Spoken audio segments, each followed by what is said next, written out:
मनोहर नाम का एक रेलवे टीसी था। वो ट्रेन में घूमता था और यात्रियों के टिकट चेक करता था।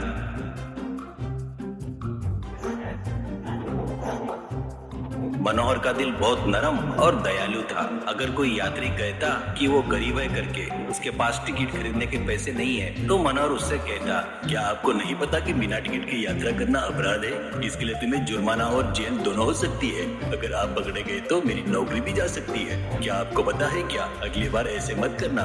इस बार मैं आपको छोड़ रहा हूँ। और उसे जाने देता है। इस तरह वो ट्रेन में घूमकर बेचने वालों से भी कहता था, तुमने अभी तक लाइसेंस रिन्यू नहीं करवाया तो करवाओ, नहीं तो ट्रेन में लाइसेंस के बिना कुछ भी नहीं बेच सकते, अपराध है। अगली बार जब भी दिखोगे लाइसेंस रिन्यू करवा कर दिखना, नहीं तो अच्छा नहीं होगा।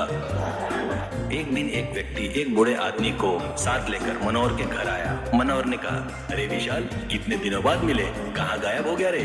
कॉलेज के बाद तो पता नहीं चला। कैसे हो, क्या कर रहे हो, और ये बुजुर्ग कौन है? विशाल, हाँ यार, कॉलेज खत्म होने के बाद मैं मुंबई चला गया था। वहाँ पर प्राइवेट कंपनी में अकाउंटेंट की नौकरी कर रहा हूँ। अब मैं मैनेजर बन गया हूँ। इतने दिनों तक तुम्हारा नंबर मेरे पास नहीं था, इसलिए मैं सीधे मिलने तुम्हारे शहर आया हूँ। ये मेरे दादाजी है। इन्हें किसी पर निर्भर होकर जीना पसंद नहीं है। अगर मैं इन्हें कहूँ कि घर पर रहिए, इस उम्र में आप क्या काम करोगे, तो ये सुनते नहीं। इन्हें ट्रेन में छोले चावल बेचने का मन है, लेकिन लाइसेंस के लिए अप्लाई किया है, पर लागत नहीं है। अगर आप थोड़ी दया दिखा दो तो ये आपकी ट्रेन में छोले चावल बेच लेगा। प्लीज मना मत करना। विशाल, अरे मैं मना क्यों करूंगा? इस उम्र में भी इन्हें काम करने की जो इच्छा है वो सचमुच काबिले तारीफ है। दादाजी, आप बेझिझक ट्रेन में छोले चावल बेच सकते हैं। अगर कोई पूछा तो मेरा नाम बता दीजिएगा। दादाजी, धन्यवाद बेटा, मेरे पोते ने तुम्हारे बारे में बहुत बढ़िया बताया था और ये सब कुछ सच लगता है। जल्दी से जल्दी मुझे मेरा लाइसेंस मिल जाएगा, मिल ही जाएगा, तो मैं आपको बिल्कुल परेशान नहीं करूंगा। इतना कहकर दोनों वहां से चले गए। अगले दिन ट्रेन में ड्यूटी के दौरान मनोहर को दादाजी दिखे। वो घूम घूम कर बेच रहे थे और कह रहे थे, अरे गर्मा गर्म छोले चावल ले लो बाबू, गर्मा गर्म छोले चावल ले लो मैडम, ऐसे चिल्ला रहे थे।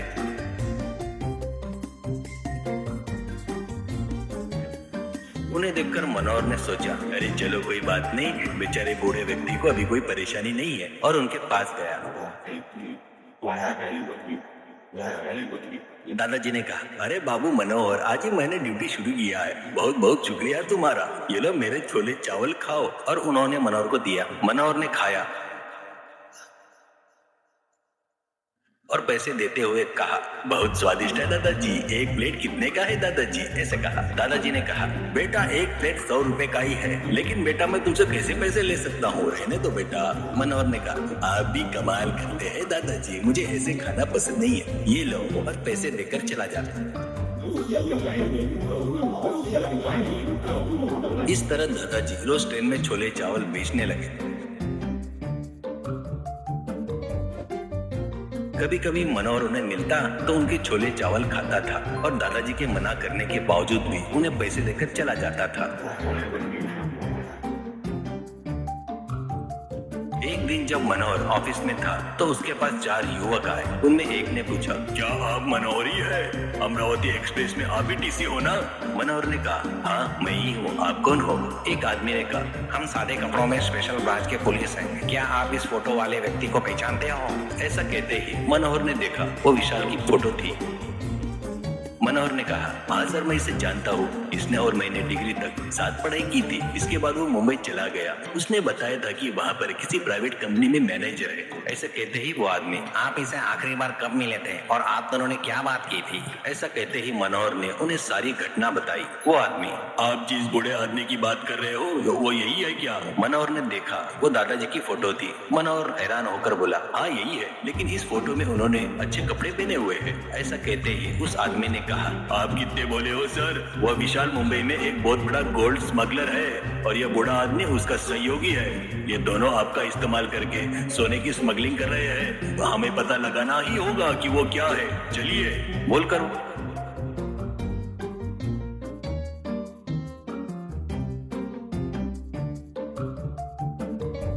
वो सब ट्रेन में गए और ढूंढे तो दादाजी छोले चावल बेचते हुए मिले। पुलिस ने उन्हें पकड़ लिया।